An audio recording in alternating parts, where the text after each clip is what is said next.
விளையாட்டாக இருந்தாலும் கூட அது ஆபத்தா அப்படின்ன விஷயம். அஸ்ஸலாமு அலைக்கும் வரஹ்மத்துல்லாஹி வபரகாத்துஹு. கண்ணியத்திற்குரியவர்களே, உங்களில் ஒருவர் பக்கத்தில் உள்ள நபரிடத்தில் ஆயுதத்தை கொண்டு சைக்கினையால் செய்ய வேண்டாம். சைக்கினையால் அவரிடத்தில் அந்த ஆயுதத்தை கொண்டு ஓங்க வேண்டாம்.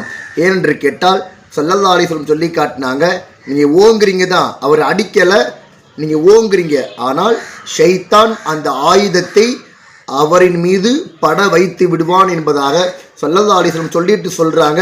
அதன் காரணமாக நீங்கள் நரகத்தில் சென்று விடுவீர்கள் என்பதாக ஸல்லல்லாஹு அலைஹி வஸல்லம் சொல்லி காட்டுறாங்க. கண்ணியத்திற்குரியவர்களே, நாம் எல்லாம் சீரியஸாக செய்யலை, விளையாட்டாக தான் செய்கிறோம். ஆனால் இதன் மூலியமாக அந்த மனிதர் நரகத்தில் தான் இருப்பார் என்பதாக ஸல்லல்லாஹு அலைஹி வஸல்லம் சொல்லி காட்டுறாங்க. இன்னொரு ஹதீஸில் வரும்போது இப்படி சொல்லி காட்டுவார்கள், நீங்கள் சைக்கினை செய்கிறீங்க, விளையாட்டாக தான் செய்கிறீங்க, ஆனால் இந்த விளையாட்டின் காரணமாக மலக்குமார்களின் சாபம் உங்களுக்கு கிடைக்கும் என்பதாக ஸல்லல்லாஹு அலைஹி வஸல்லம் சொல்லி காட்டினாங்க.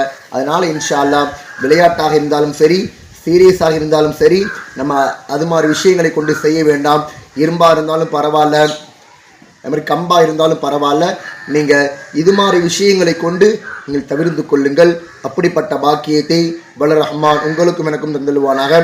தெரியாத ஃப்ரெண்ட்ஸ் ஃபேமிலி இடத்துல இந்த வீடியோவை ஷேர் பண்ணுங்கள்.